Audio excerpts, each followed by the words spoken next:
What up? What up? We are tackling some fantasy football drafts over here. Danny is live from Buffalo. Usually we do this, we set it up so that we're both there.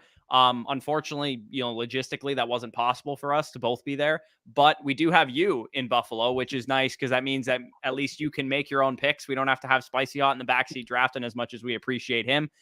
So this should be a lot of fun. Of course, we'll tackle any questions that you guys have. I'll probably only be on here for about, 30, 40 minutes or so. And then Danny will be, tackling the rest of the stream. But what's up, dude? How the travels? Yeah, not too bad, not too bad. Classic, get over the border or whatever, a little bit of traffic today because everybody's rushing on a long weekend. But yeah, no, we just kind of decided. I'm like, well, I'm going to my cottage, which is literally a half an hour away from this hotel tomorrow for the long weekend. I'm like, why don't I just stop a night in Buffalo, rip some drafts, get you guys some content, and then be able to enjoy the long weekend so you guys have some reference for them. So yeah, no, I just wanted to get some skin in the game and finally got my first team under the belt as soon as I touched down about 4 p.m. Drafted my first team, got that influencer 101. So we'll see how lucky we get. Yeah. Do you have your mic on you, just out of curiosity? Does it sound very bad because I didn't have the USB plug-in Yeah, I for think my it's coming laptop? from either your AirPods or your laptop. That's why I was curious if you just even brought your mic. Okay. I did bring my mic, but I didn't have the plug-in. It could connect to the AirPod. Sound way better. That should Okay. sound way better. How does that sound way better? Yeah, it sounds a little better. Just Okay. turn it down a little bit if you can. Okay. All right. Let me know. Here, I'll fix that for a second. Okay. Oh, it's because it's okay. It's to my laptop. That's why it should be fine now. Yeah. No, it definitely sounds better than before. If you want to whip up the draft here and then get this thing going, and we'll be on our way to some best ball drafts here. Sounds good. For reference, by the way, that was the team from earlier, and we will get in. So give you guys a quick countdown, and if you guys want to join up, then you guys can time it up. But 5, 4, 3, 2, 1. We're gonna click enter. Yeah, BBM4 is the contest that he joined. Obviously, Underdog did launch a new contest called Weekly Winners. We would be remiss if we didn't break that down for you guys real quick. Basically, what it is, it's like normal best ball, like Best Ball Mania 4, where, it's no management, all that good stuff. But instead of a big payout at the end of the season in the fantasy playoffs, it's weekly payouts. So if you have the highest week in your contest, then you have, I think it was 20K to first for the highest scoring week. And then each week there's going to be big kind of prize pools, and it'll all culminate at the end into the total prize pool. But it's weekly winners. So if you have a bunch of spike weeks, if you have a bunch of, big performances, you'll actually be able to make some cash that way instead of just, relying solely on week 17 luck or, advancing into the playoff round in Best Ball Mania 4. So it's just kind of a new way to play. And I'm pretty sure, shout out to Hayden Winks, I'm pretty sure this was his idea. I'm pretty sure he's the one who actually came up with this. So I think it's a really cool one. I'm definitely going to get some entries into that. I might pull up some assets there just so I can show them the prize structure and stuff. 100%. I just want to quickly chime in. I love the structure of the contest. Obviously, we love our BBMs. We love our cumulative point scoring, whoever can advance out of their pools and then ultimately win the millions of dollars. Absolutely, we love the BBMs. But I do like having a version of best ball where I can just draft the team and not have to worry about bye weeks, not have to worry about, having one total player at a position. You know what I mean?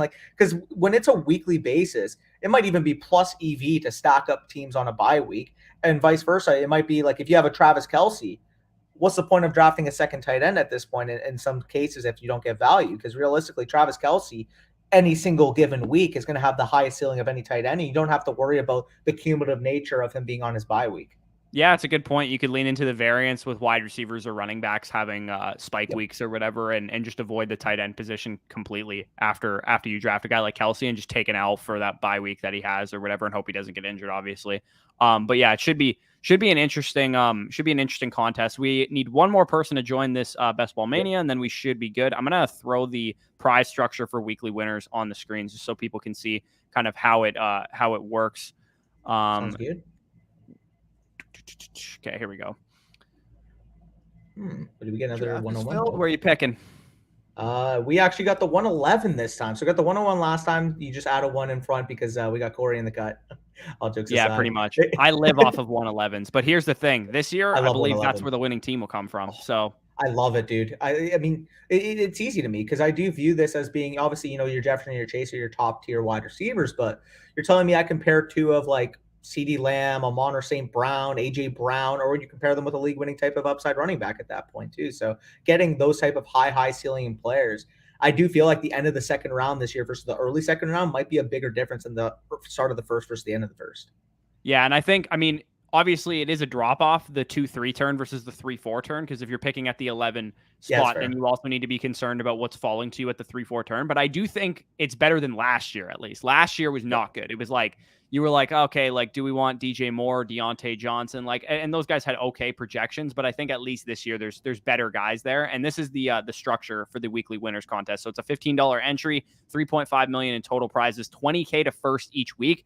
And it's not just like a winner take all. Like there's a prize structure each week for the highest scoring ones. And then obviously that should be a lot of fun for those of you guys that don't want to like, risk it all and hope that you win the whole tournament. There's an interesting added element of strategy into the weekly winners, because like you said, you could just go with a one tight end build. You could go with, there's a whole different host of things that you could do for sure. Yeah, definitely going to be some interesting strategy points because obviously we're entering the first season of it with BBM. We kind of have, the framework obviously going into the fourth season. The weekly winners, like we can, speculate and project ahead what could be the winning strategy. But until we have some, information to back it up, we don't exactly know exactly what the winning teams are going to look like on a weekly basis. Yeah, exactly. There's literally no data for people to make threads about on Twitter or whatever. Mason. We got Mason in the chat. Let's get it. What's going on? AJ Brown. Interesting thing. I don't know if Mason wants me to announce this or not. I'll maybe hold off until next week, but we do have something really cool coming to the site that'll make it a lot easier for those of you guys that are signing up to that. So just stay tuned for that. If you think the process is maybe a little bit complex right now, it'll get easier. So, AJ Brown for Jordan Addison, a mid to late first. That's a pretty enticing offer. If you're in a position where you're not ready to compete, selling a 26-year-old wide receiver, getting a 22-year-old wide receiver, and a mid to late first is definitely a very, very enticing kind of offer there. If you're in a full status rebuild, I think that's a decent price tag for AJ Brown.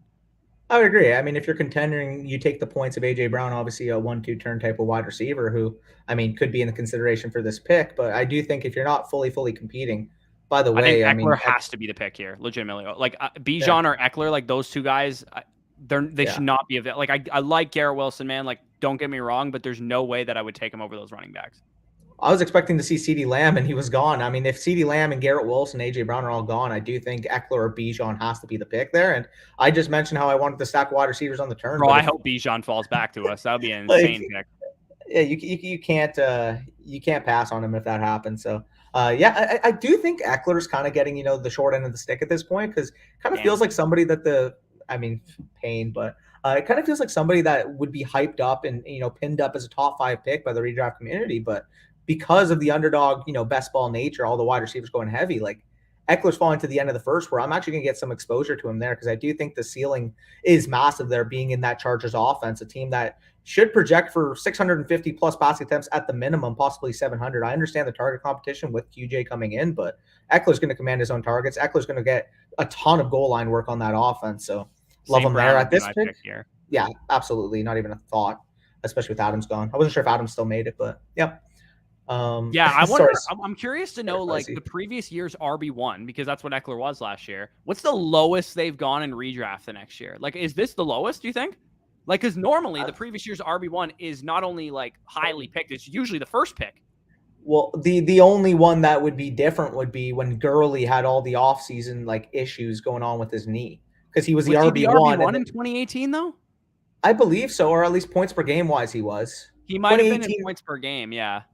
Oh yeah, because Barkley was the pure RB1, and then that's what I'm saying. Like, I wonder, like the pure RB1, and like, Eckler was the RB1 in both. He was the RB1 in points per game and in overall fantasy points. So I'd be really curious to know, like, what's the lowest like the RB1 went in the following year? Because Taylor obviously was the RB1 2 years ago. He was the first pick or at least the second pick in most cases last year, and going back multiple years, like. It's weird to see that like Austin Eckler, who was literally the RB1 in fantasy last year, go at the 111. Like that's crazy. Yeah, it's pretty wild. It's pretty wild. We got Toronto Dave in the cut. Love seeing that. Mason, so hard to know how do they attack these. Yeah, it is. I like that though, because it kind of, I don't want to frame it like from a DFS perspective, but if you guys play DFS, FanDuel or DraftKings, it's like everybody's using their optimizers and plugging all these fucking algorithms in. What I love about the Underdog contest is nobody can get that head of the curve in knowing the exact optimization, because you're not dealing with a budget. You're dealing with an ADP system. So that's why, I will always favor Underdog, because it kind of levels the playing field in that regard. And it totally depends on structure rather than, fitting a budget, if you will. Or AI. Like, do people are using Yeah. AI to build optimal lineups? It's a nightmare. Just quite frankly, you're not competing with that. So Mason said Discord integration. Yeah. So basically on our site, if you guys had signed up previously, the way you would get access to whatever channels, like if you signed up for our Mother Flocker tier, you would get access to certain channels within our Discord, where you could be in our Tone Setters chat, where like me and Danny have noties on for that all the time. You can add us as friends on Discord, so you can message us anytime. We have join a league tabs that are for site members and that kind of thing. Before, you had to like go into the instructions to join tab and like make sure that you added to those things. But we are adding now Discord integration, where once you sign up, you'll just automatically be added once you put your Discord username in there, and you'll have access to the channels that you're signed up for, which is definitely going to make things easier on us and easier on you guys as well. So leave ARSB for me, please. Yeah, it wasn't happening, Spicy. Sorry. No. I'm out here being a sicko betting on baseball. Yeah, dude. This time of year is obviously like the worst for sports, period. Because not only do I not like baseball, every other sport is like on hiatus. Like, not even, I guess, with the NHL draft and the NBA draft, if you're big into like those sports, I suppose it's not bad. But like, yeah. Dude, I don't really care about the drafts in those sports. I just want to watch games. So for me, I'm like, yeah.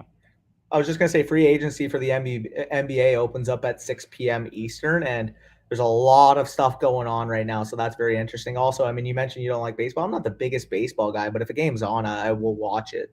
You know what I mean? Like, I won't watch a full game, but, if it's in the background and I'm doing something on my laptop, I'll put it on and just kind of watch. The Jays would have to be in the playoffs for me to watch baseball. Respectable. By the way, I was doing, obviously, the draft off stream, my first draft, and obviously you noticed that I had Brees Hall on my team. He is probably the easiest smash in round 3 right now, because the potential of his ADP to be an early second-round pick, as long as we hear good news, is so massive compared to any single other running back in this range. So I do think once the Pollard, JT, Chubb area is off the board, I'm just going to take Brees Hall anytime he falls to the 3rd. Yeah, oh, absolutely. He's got, like, dude, let's put it this way. If Brees Hall plays in preseason games, and he's the starting running back in those preseason games, and he's just not worked in a ton, but he's getting enough volume to know that he's still going to be the starter. How much is his ADP different?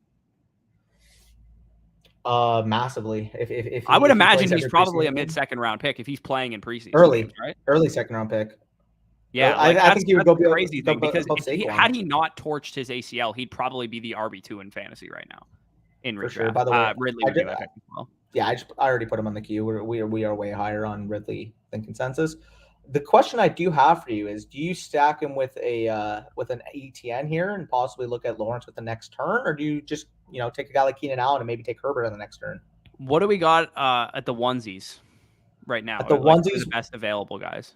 Yeah, so we just had Mark Andrews go off the board, sadly. Wow, Allen fell to spicy hot. Yeah, that's a good pick. I saw Allen and Hurts fall to the 3rd round in the draft I was in. It was pretty fucking wild. Yeah, that's pretty crazy. Given the top tier guys that each of the onesies aren't available, I think that it really comes down to a Keenan Allen. I honestly would rather take.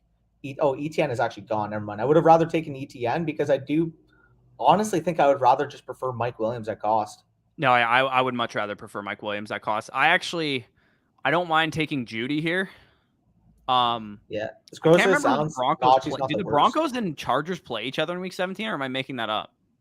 I think you're actually right. They do, in fact, and Jerry Jeudy would be my favorite wide receiver on the board, so I do think that's a good pick.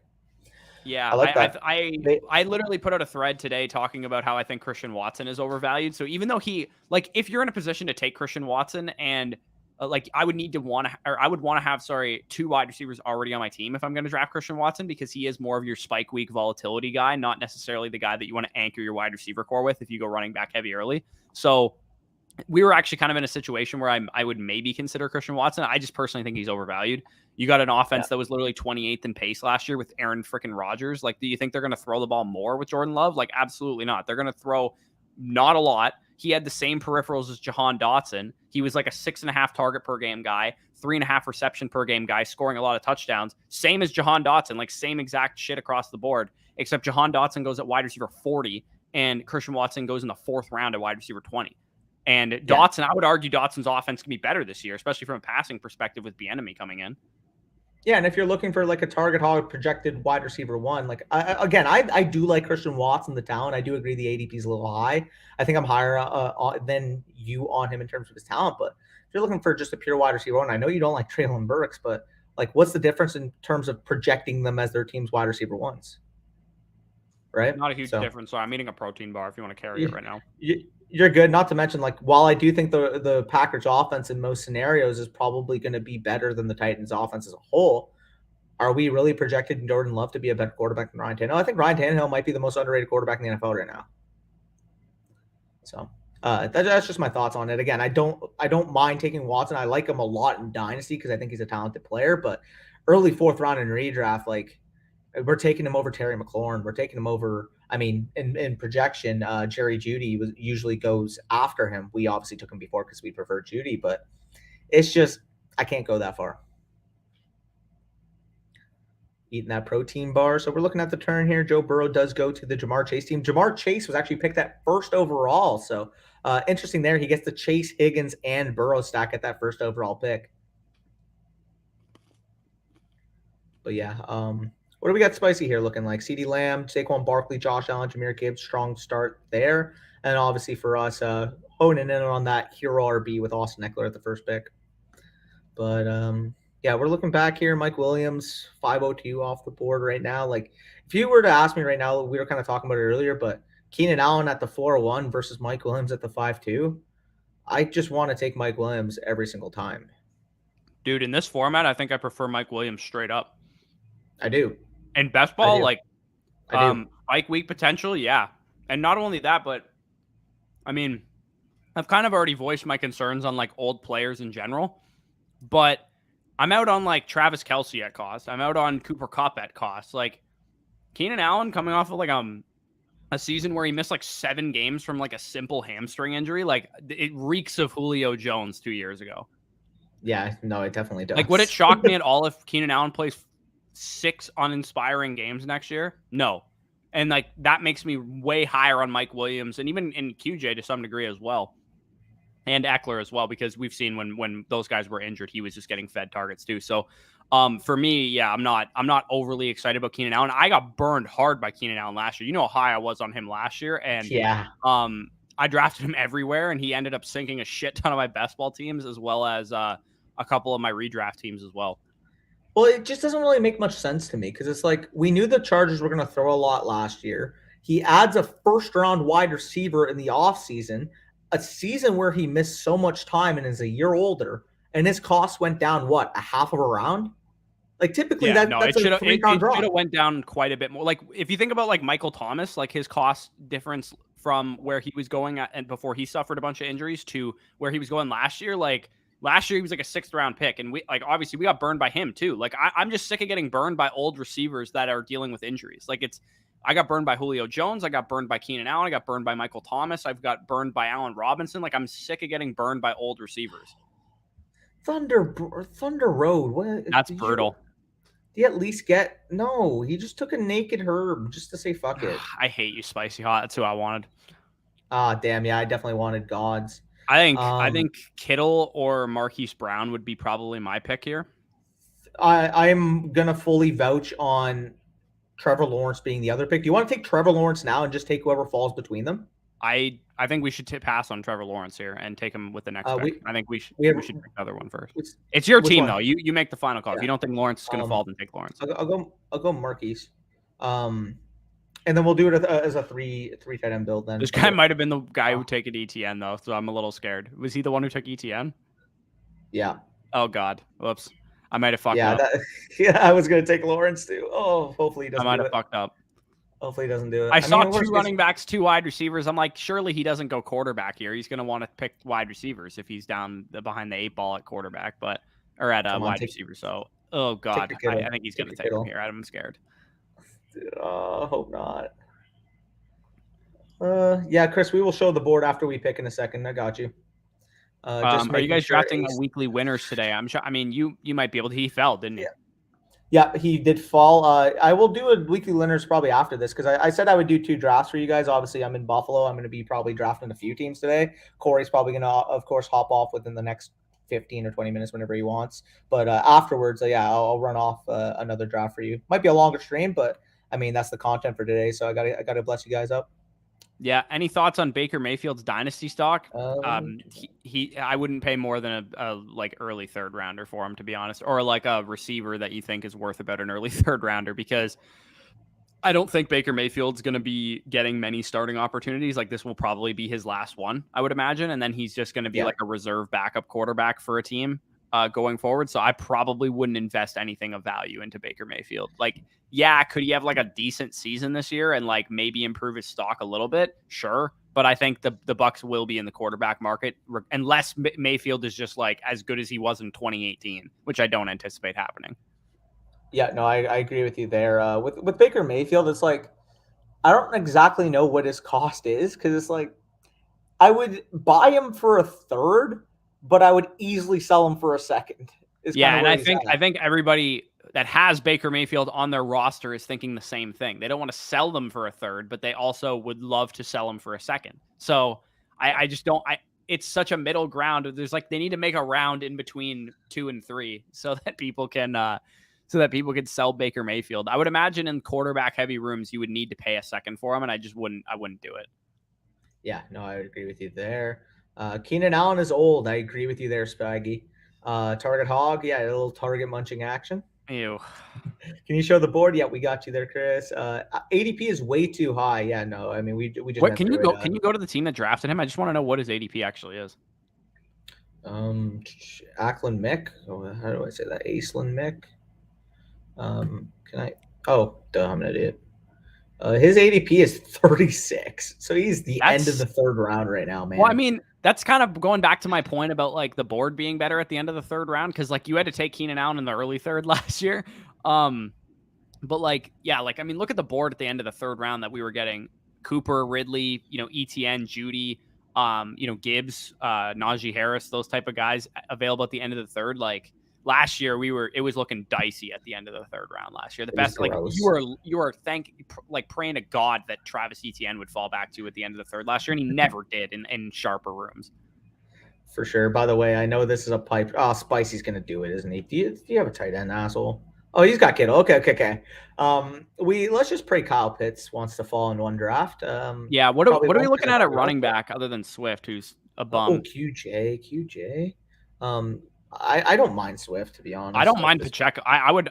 Okay, we just went, but I would dead ass rather have Pacheco than Swift straight up.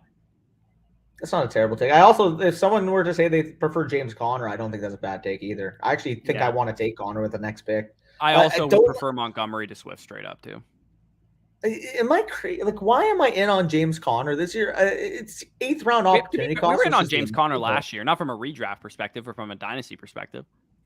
Yeah, it's just like, I know it's bad projecting, projectable volume as your case, but when you get a guy who's quite literally commanded, what is that, fucking 230 opportunities in limited action last year, and then fucking 240 opportunities the year before. I don't remember who it was. I think it was Graham Barfield was talking about this. Somebody was talking about why we would miss on dead zone running backs all the time. It was because of projectable volume was why we were chasing them, right? It was like 3rd, 4th, 5th round Mike Davis or whatever is the perfect. Everybody uses Mike Davis as an example. He's just a whipping boy.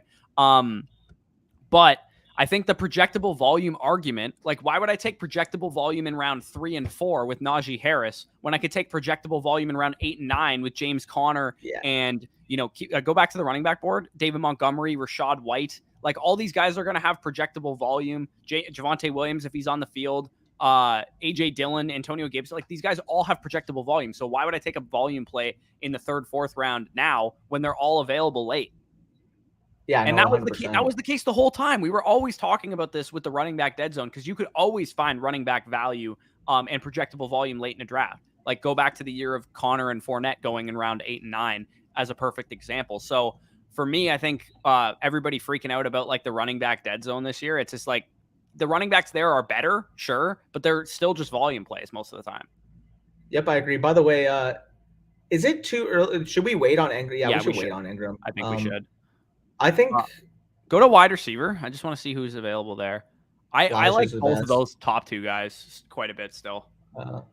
I think I'm going to take Connor first and then take whoever falls between them.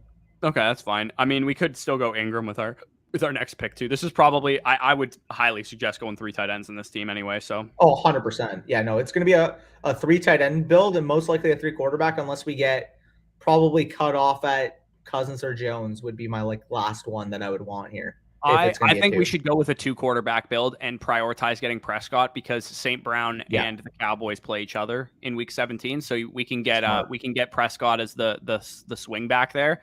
And the other thing I broke down best ball strategy in the other day's video. Make sure you check that out if you guys are doing a bunch of these drafts. But when you're building out a 3 tight end build, like at least this is the strategy and the attitude that I'm taking towards the onesie positions in best ball this year is if I don't get 2 top 15 quarterbacks, I'm drafting 3 quarterbacks, but often I am getting 2 top 15 quarterbacks because I don't want to draft 3 quarterbacks. And with tight end, I'm more likely to draft 3 tight ends because I think the position is a lot more like up in the air. Volatile. Like I'd rather have 3 dart throw at tight end options than 3 dart throw quarterback options because I think you're projecting more like rando touchdown spikes out of tight ends. And also 4 of the top 5 team constructions in Best Ball Mania 3 last year that advanced above average playoff rates were 3 tight end builds or 4 tight end builds. So it's actually a lot. I think people just forget about it. They're like, fuck tight ends. They don't matter. But if you're dropping 2-3 points a week at your tight end spot, it's going to kill you making the playoffs. No, I agree with you there 100%. By the way, quickly, so obviously Ingram would be the main target at tight end, but worst case scenario, and we have to pivot. Are you down for an Njoku and then Deshaun Watson? Is Watson on the board still? Yeah, man. I mean, we won't be able to pick Njoku first. We'll have to pick Watson now. 16 picks. Yeah. No, we're 16 picks away. I didn't realize. If Watson somehow falls, yeah, we should definitely take him, but I don't think he will. No, I agree. I didn't realize we're that far away. I thought that's at 6 picks. That's on me. I'll put the board here for now, but just because if I keep looking at those players, I'm going to want them, and they're all going to get taken. So, yeah.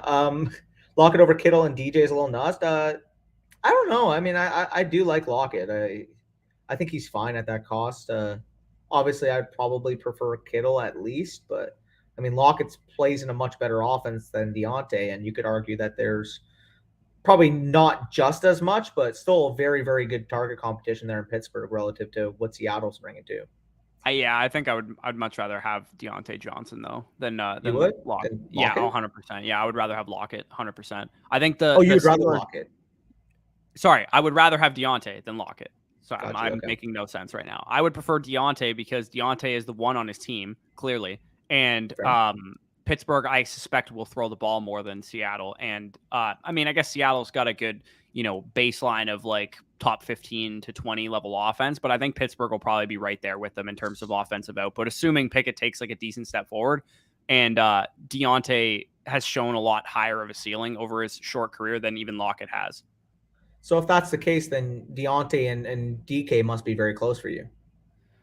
Yeah, I would say Metcalf is like still a decent amount higher though, just because there is the looming, Pickens taking a step forward and the, maybe the offense not being as good as I'm thinking. But when you're talking about adding a third fiddle to that with JSN to the Seattle situation, plus they drafted, I mean, speaking of the Devils, Zach Charbonnet in the second round, that indicates to me that they also want to prioritize running the ball. And I don't think they're going to be a very pass heavy team. And then also we have the elephant in the room that Geno could be Geno of 2013 to 2021.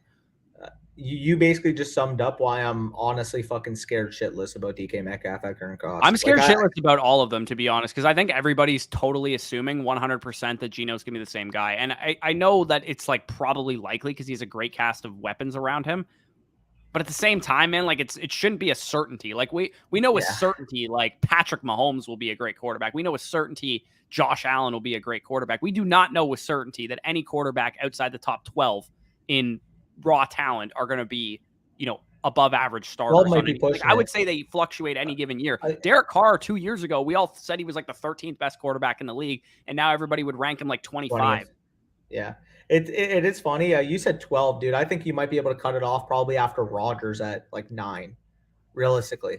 Like Yeah, no, I think there's a ton maybe of Cousins. volatility from like the Kirk Cousins area of quarterback rankings all the way down to like the Jimmy Garoppolo area of quarterback rankings. Any one of those guys could have a great season and be considered a top 15 quarterback. Any one of those guys could have a bad season and be outside the top 25. Again, Stafford and Derek Carr this time last year, we would have said they're top 15 quarterbacks in the NFL. And right now, nobody wants anything to do with them in fantasy. Yeah, which is weird because it's like if I'm going to take a bet at that range, at least I know Stafford. I can sort of, deflect a little bit. Oh, he was injured. The team kind of deflated around him the rest of the season. Because I mean, the last time we saw him fully healthy, he was a legitimate top 8 overall quarterback in the NFL through 40 touchdowns. Yeah, so if I'm taking a bet on one of those quote unquote gross quarterbacks in that range, like I do think Stafford is easily one of the best targets. And the fact that his cost is currently quarterback 21 is very, very interesting because you ask me right now who I would rather have in fantasy between Stafford and Carr, it's pretty easily Stafford. Yeah, that's kind of how I'm approaching the whole Cup situation because I'm lower on Cup. It's like I'll just get my shares of Cup through Stafford. Like I won't draft Cup, but I'll just like get exposure to Cup through Stafford late because I like Stafford's cost far more than I like Cup's because you got to spend like a top 5 pick on him. Yeah, 100%. So, by the way, the best tight end on the board here would be Njoku. I don't mind mixing. I think Prescott should be our pick, dude. I want to bookend the quarterback position, and I think Njoku. I guess this guy doesn't have a tight end either, though. Doesn't have either, bro. That's why I think we should go Njoku first. I would rather lose Njoku than Prescott, personally. Fair. The thing is after Njoku, I feel honestly, I think we can get Prescott on the next pick. I feel much better about Njoku than I do any other tight end. I think Dak's going to go right here. I think he's going to take Prescott right now. Think so? He doesn't have any Cowboys, so at least that's promising. Thing is that I don't know though. He also doesn't have a quarterback, so he could easily go with one. But I mean, he could go quarterback and tight end here for all we know. I'm gonna rip through some questions here, and then I'll probably sign off, and then I'll let you carry the stream for the rest. We got J Full said if you're in on Connor, I would suspect you're in on Ingram in Arizona at cost. He's a fine dart throw in these drafts for sure. Yes. He goes with the Rodgers Lazard stack. Gross. About to do a Superflex tight end premium dynasty startup at the 101. I'm going Mahomes, so I feel like I got to go win now. I mean, Mahomes is going to be good until I'm well into my 30s and have a fixed mortgage. So I'm pretty good holding Mahomes for however period of time you need to hold Mahomes. So I would go Pitts over Andrews in a tight end premium because I think Pitts is the more valuable asset. But if you want to go win now and you feel like the room is going to go with a rebuild type of strategy, and by the 211 or the 212 of the draft, you probably have a good idea what the room is doing. Then you could go Andrews over Pitts in that situation, but I would prefer to trade down and get Andrews later because I don't think you need to straight up take him over Pitts. Yep, agreed. So by the way, we do have 4 wide receivers, 2 running backs, 2 quarterbacks, and a tight end. So we're done at quarterback. Need probably 2 more tight ends later in the draft.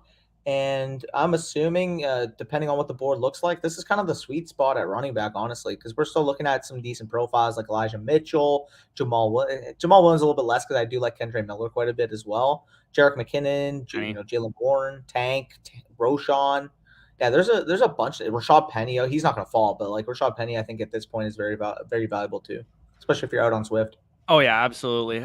Jake says, startup Dynasty PPR, 10 teams, start 10, switching to a super flex after. It seems like everybody's switching to super flex after 2024. Traded away 105, 206, 406, and a second for 101, 210, and 1010. Did I overpay for Jefferson? So this is a one quarterback. I'm assuming. At least I guess for now it is. Brother, I'm not going to lie. If this is switching to a Superflex after the 2024 Super Bowl, I am still taking Patrick Mahomes at the 101. Really, eh? That's an interesting concept. So does he mean after the 2024 Super Bowl is into the 2025 season, or the 2024 Super Bowl is in this year's Super Bowl that takes place in 2024? I think it's after the 2024 season, the Super Bowl. So that's 2 years from now. I would still take Jefferson 101 if it's not for 2 years that it's switching, because you're still going to get great value on the back end of that pick because you got the 210 also. You're probably still going to have your pick of the quarterbacks or at least one of the top 5 guys there. I would rather have Jefferson now, to be honest. I mean, if you can guarantee me one of the quarterbacks would fall back, then like sure, but I don't know though, because it's an interesting concept because you have to adjust for the format. But I think knowing that the room is probably not gonna like there's no we say like draft how your micro market like would value players. Like you don't want to just draft Mahomes 101 just because you value him that high. You could probably trade up for him later in the first round or maybe early in the second round. well, he had the 105. That's what I'm saying. I would rather just stick and pick a 105, and then assuming Chase, Jefferson, Bijan, Mahomes, and Allen are probably like the top 5 picks. Yeah, it's possible. I mean, I would want to know what happened the rest of the first round. Like, if only one quarterback went in the first round, I think you did the right thing, and then you'd be fine to just take a quarterback at 210. Maybe Burrow slides there or something. Yeah, I feel you. The RB dead zone straight zombied last year. Yeah, I actually did the Lord's work. What up, boys? What's up, Dick? Classic. Eddie tips for a Dynasty Best Ball Superflex League. Start 10 tight end premium. Just don't know if I need to switch up the strategy. Not really. I mean, we've both documented some of our Dynasty teams that are exactly that format. So if you want to go check out my own Dynasty Decisions videos, you could definitely do that. I like Trey Lance, but him going in the 6th round in this draft is early, right? He went that early? Did he go in the 6th round? Oh my god! Yeah, that is very early for him. Goobers took him. This goober, absolute goober, taking Trey Lance. Absolute goober took him. What is that, dude? I feel like we are repeating our Gibson hype just like in his rookie season. Yeah, the only difference there is that Gibson was like literally a 2nd round pick after his rookie season, and he is now like a 13th round pick or whatever. So I think the hype is absolutely warranted now. Yeah, Deontay over Pickett, dude. Nobody's gonna argue with you there, 100%. But it does still, it's a looming factor for Deontay Johnson. Is Gibbs for Olave and Dynasty PPR worth it? I have RB depth. Yeah, I would rather have Olave. Yeah, no, that is definitely fair. They both go in the same round of ADP. It honestly just depends on what you need. And if you're stacked at running back, I do think getting an upside alpha style type of wide receiver that Olave can become. Didn't he have like a 27% target share? Oh, like classic. Jesus Christ. That's entire job. I love it. Reference that I make bets. I respect it. By the way, we're doing good, Brock. Who'd you just take? Gallup? Gallup, yeah, just a stack with Dak. Oh yeah, we got Prescott. Yeah, so we're definitely going to need to go running back, I think, soon because we're pretty light there, and Jarek. Jarek McKinnon would be interesting. This is definitely a 6 RB build too. We won't get by with. Might be a 7, bro. It might be a 7. It might be 7, but we're not like strong. I don't think we're strong enough at wide receiver to go 6 or to go 7. I mean, because that means we're only going to have 6 wide receivers because we need 3 tight ends.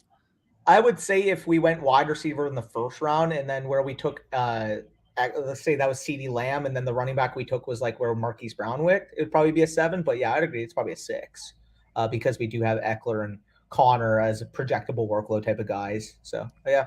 Yeah, and also even I would like to go 6 running backs and have all 6 of them by round 15 or 16. I think I think we should have 6 usable guys because we don't have the greatest, I would say, top end wide receiver talent, and also we're pretty light at running back outside of Eckler.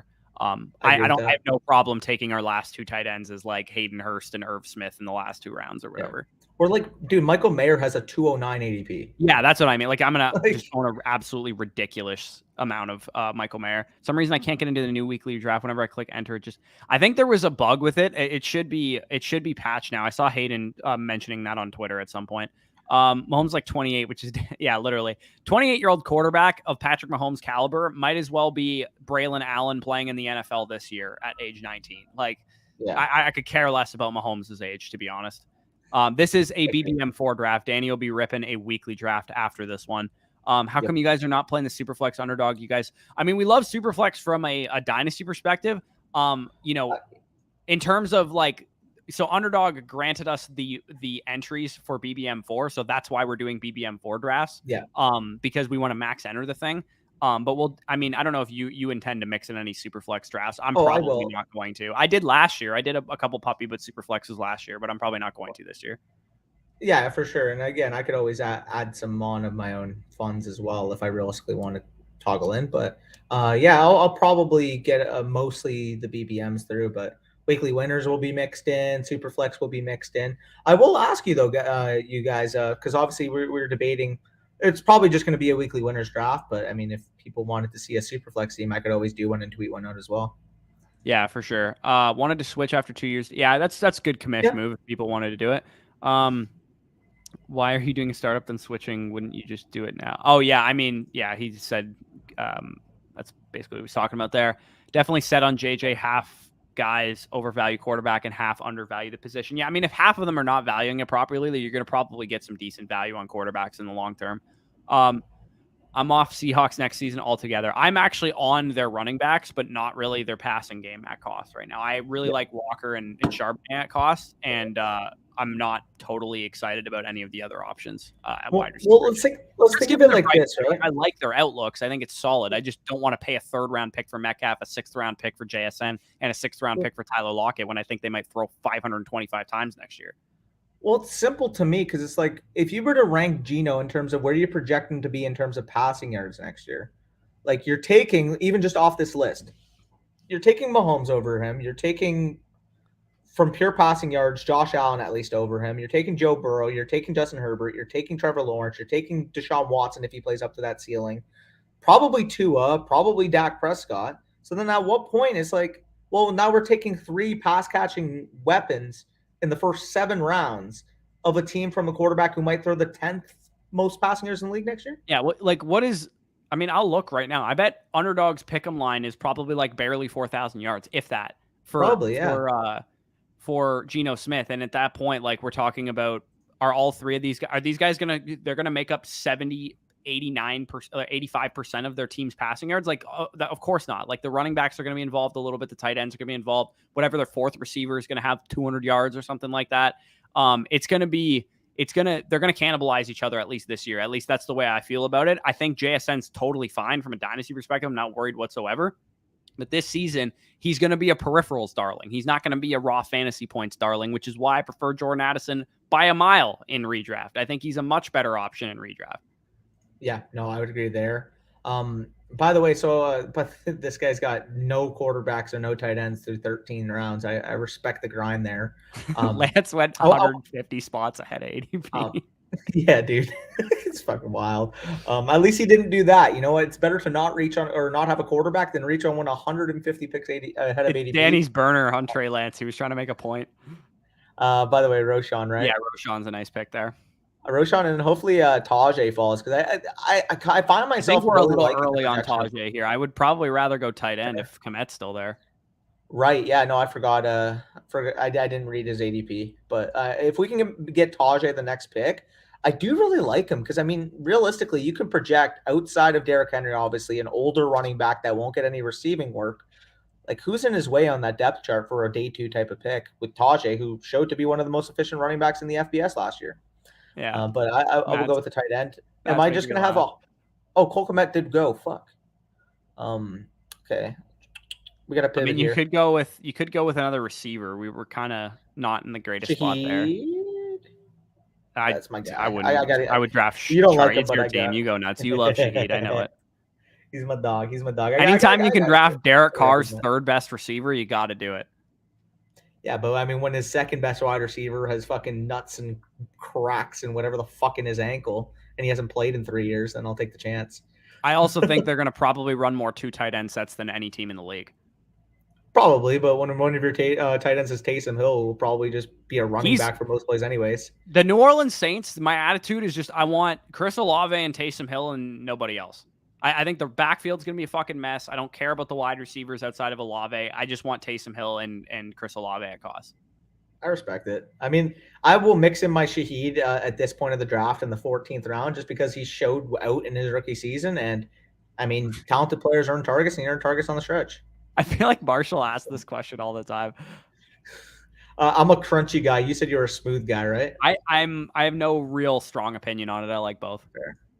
Hey, Marco, what do you think? Crunchy or smooth? What? Peanut butter. Crunchy, attaboy. There you go. Yeah.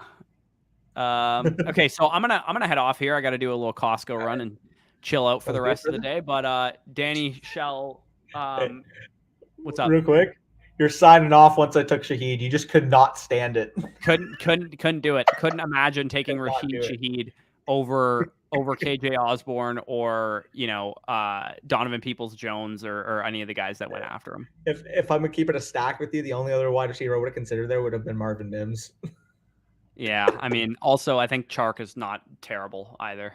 He's not bad. He's not bad. Yeah, in this format, Bryce Young's a stud. Anyways, I'm gonna sign off of here, so I'll talk to you guys later. We got earlier today's video. Go check it out if you haven't seen it.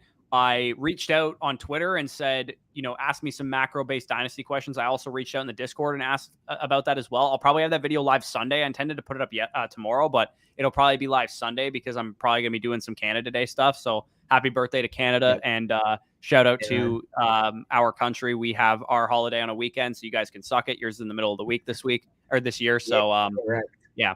I mean, you guys probably get days. I'm assuming you guys get days off though, like a Wednesday or whatever day July 4th is. I'm just like, suck it. Like, you guys are gonna get a day off anyways. But yeah, no, it should be fun. Obviously, like I said, we're gonna be in Buffalo today, and then gonna be at the cottage for the long weekend. Rip some brews, you know, rip some mini putt, have a good time. You know how it is. Yeah, beer pong Olympics at my my friend's camping site tomorrow, so that'll be a lot of fun. You better win, eh? I better win. Well, so Maria's not going, so I'm gonna have to find another single man's to be a partner with. Arnie Palmy? Oh, he's got a girl. He's not going either. So who do you like? I'm trying to, yeah, Cal's going. Cal's probably, but he might be my partner anyway. So I'm gonna sign off of here. You guys take it easy. Take it easy, brother. But yeah, we will finish out this draft and then let me know if you guys want to see a weekly winners or another BBM or maybe a super flex. What if you guys want to see in the next pick? Probably one of the first two, because realistically, I don't want to do a 20 round draft right now. So, yeah, we're looking right now. Where do we leave off in terms of comments? Dino Best Ball, like having 3 elite quarterbacks even more. Yeah, I know you definitely need that ceiling in a best ball format. Fellas, I start training Muay Thai next week. Good luck with that, Ethan. Good luck. Obviously, nice to learn the martial arts like that. I don't play Dynasty Superflex, but I really enjoy pounding Superflex drafts day one. You gotta get into a Dynasty Superflex, man. You clearly enjoy it. I did 9 Superflex drafts on day one before ADP reset and got amazing quarterback values. Yeah, whoever was not valuing the quarterbacks early on, you definitely got some value from them because of that. So. Did we actually get sniped on Tajay Spears? Is that where we're at in these drafts, man? Like, come on. Tight ends even are fucking disgusting. Oh my god. I think, am I gonna mix? I'll wait on Fergo. I guess I'm just gonna mix in 2 late round guys, but not even though. I do need someone kind of better. I'll go. What running backs are available? Chase Brown is a little early on him, isn't it? Oh, I am a little stuck here. I mean, I could go with Curtis Sam. Nah, too many wide receivers. I'll just take Chase Brown. Whatever. I'll take Chase Brown. Not worry about it. What other running backs are we looking at here? Because this is probably going to be a 6 build, and I need another tight end. So, good pick on Curtis Samuel, by the way. I like Lockett at cost. I don't like DK or JSN at cost. Yeah, I kind of agree with you there. I kind of just want the cheapest piece out of that core at this point. Issue is where Lockett goes. I don't know what wide receiver I would like after him, so I take him there as a result. Yeah, it's kind of where it is. You kind of just have to take him at that point because of the talent, but you don't really feel great about it, if you know what I mean. But I'm on the clock here. We do see Sam go. That was the only other guy I was probably looking at. This probably... I just got to go with the Dawson Knox, man. Like, I don't really want to do that, though. But, or Conklin. I'll go Dawson Knox. I'll get some exposure to the Bills. I don't really like that. But realistically, outside of that wide receiver core with Diggs, you're not really looking at some set options. And we're looking in round 16 at this point. So, would you make a bet on that over-under of 525 passes? Yeah, he's, what's it called? He's not here, sadly. I actually got shut out in one of my Superflex drafts. I did not take a quarterback for first 12 rounds, missed all 32 starters, all gone by round 8. Oh my god, that's fucking awesome, Henry. Caught off guard. Yeah, no, I feel you. I take Bryce Young's wide receivers late, often just because I believe in Young. Yeah, no, that's definitely a fair strategy there. Smooth for sure. W Canada. I'll just get some more days off. L Maple Tree.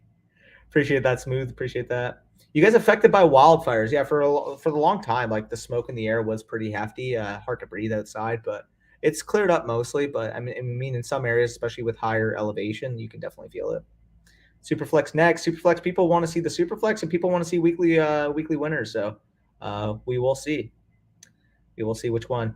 How much longer will you guys be putting out Dynasty content? Our plan is to try to keep at least one type of piece of Dynasty content per week, even when we're in the season. So whether that's Dynasty decisions, Dynasty trades, some, buy low, sell high during the season. We want to make sure that we keep our Dynasty audience fully engaged, because it's tough sometimes. So you will see a lot of people, a lot of channels that will completely ignore Dynasty come redraft season just because they view it as a different season. But for those of you like us, I mean, we're constantly making trades, we're constantly doing stuff, and we're trying to get values in terms of Dynasty when the season is in, because realistically, Dynasty is a 24/7 game. There is no time off. Just because the season started, just because the points are starting to count, doesn't mean that you should completely zone in on redraft and zone out on Dynasty. So we'll try to get you guys fully engaged there. Who the Lakers signing in 8 minutes? I haven't checked my phone, but I'm just kind of praying that we can get the MLE on either Brook Lopez or Bruce Brown. So hopefully one of those guys comes over. But apparently Bruce Brown is who did say that the Pacers were looking at him or something? Yeah, like I don't know what your Pacers are doing, Brock, but yeah, piss off. You guys don't need Bruce Brown. Go sign Kuzma, man. Go sign Kuzma. Dude, if you're in Buffalo, I would implore you to go get Bar Bill. I got to search that up with my boy right now. We're going to go link the bar or something afterwards. So I'll definitely check that out, though, Matt. Bar Bill. Search that up, Marco. Bar Bill. We'll check it out. Yeah, why doesn't Ferguson go higher? Surely Schoonmaker as a rookie won't need him to work as much. I do like Ferguson at cost. I would have actually taken him if he fell to the 17th pick. He's a very similar situation to that of Dawson Knox, only I think personally for me, Ferguson might be a more talented player. So although I took Knox, I did think Ferguson would have made it back. It's tough, but Ferguson was one of the more efficient tight ends in the entire NFL last year, a guy who was graded according to PFF as a top 15 overall tight end in his rookie season, very efficient on a per-target basis. I am excited to see what the tight end room of the Cowboys can look like, because I think obviously, I don't think Hendershot's going to be a very valuable fantasy guy, but from a real-life perspective, having a trio of Hendershot, Ferguson, and Schoonmaker is very valuable from an NFL standpoint. So Lockett's sort of the last wide receiver in a tier. It kind of drops off after him. I would probably agree with that. Weekly winners, because I need strategy ideas. Yeah, I will try my best to pick on the fly what type of strategy I have, but I kind of went into some things like maybe bye weeks are going to be plus EV at that point if people draft them the same way they do in these type of rooms. And I do think if you draft one elite guy, it's more viable just drafting one, because obviously in a full cumulative point scoring system, you're going to need, multiple occurrences. But if it's only a week-to-week basis, I do think it's less valuable. Also, I'm going to take Michael Mayer here because I didn't know who else to pick, and he was the best player on the board. So get Michael Mayer. Got the 3 tight end build there. Obviously, David Njoku, Dawson Knox, Michael Mayer. I think we have enough upside there. And we're probably going to end off. Is there any decent-looking running back available? I do like Dwayne McBride. I do like Malik Davis quite a bit here, but is there any wide receivers? Maybe Chase Claypool? No, I think we do need a running back with this build. I'm going to go with, I took McBride in my other draft. I'll take Leonard Fournette here. Maybe he signs with the team, gets a goal line rule or something like that. 18th round, not hard. One weekly winner strategy is stack up as many guys on same bye weeks, giving up few bye weeks to have stronger team. Yeah, no, I do like that. I do like that a lot. I don't want Kuz mid. Ferguson, Cab, he better than Schultz from a real life perspective. Yeah, I agree with you there, Brock. I do think he is better than Dalton Schultz from a real life perspective. I live in Buffalo. If I wasn't working, I'd tag along. Oh man, yeah, I'll let you know. I mean, you can reach out to me on Twitter, but yeah, no, I'll let you know when we do go. Here, I just have to take this off the screen, and you guys should be able to see. But Danny Football 59 on Twitter. So if you have whatever, just let me know. I think mega stacks can be really valuable in DFS. Yeah, I would agree. I'm more willing to mega stack in the weekly winners tournament because of the ceiling on a per week basis. So hypothetically, if you go Chargers versus Chiefs in the week, I do think stacking divisions is also a sneaky one, because you're going to get 6 divisional games per season, which is obviously the most exposure for any team. You're going to play each of the teams in your division twice. So taking a quote unquote extra lottery ticket on them having a crazy shootout game, especially with 2 high octane offenses, it sounds like it's going to be a nice strategy. But again, going into it blind. I haven't really done many underdog drafts as a whole because obviously I've been in Ontario, but I'm learning on the fly and I'm feeling good about it. So I'll show my team and then we'll log into the next draft, whatever you guys are feeling. It looked like weekly winners and Superflex was between, but I'll probably side on the weekly winners, A, because it's a shorter draft, and B, because it's the newest contest to kind of promote Underdog there. Cajun honey butter barbecue wings. Those things will change your life. I live in Buffalo. So, I mean, it sounds good, man. I got to try now. I got to try. If you got Kelsey Mahomes, you could go 1-6-10-1. Yeah, that's a crazy build, eh? And the weekly winners, fucking 1-6-10-1, man. That'd be fun. And at that point, you could just stack up, your Sky Moore or whatever divisional players from the Chiefs. Whether you want to take a Charger, Bronco, or if you're really, really a sicko and you want to take some Raiders, then you could do that as well. Yeah. So we'll just quickly go look over the draft. Austin Eckler with the first round pick. End up going far wide receivers in the row with Amon St. Brown, Calvin Ridley, Jerry Jeudy, Marquise Brown. Trevor Lawrence is the main quarterback here. James Conner is the RB2. I love that value there at the end of the 7th round. Elijah Moore there at wide receiver. David Njoku with the low correlation for Cleveland there. End off the quarterback room with Dak Prescott.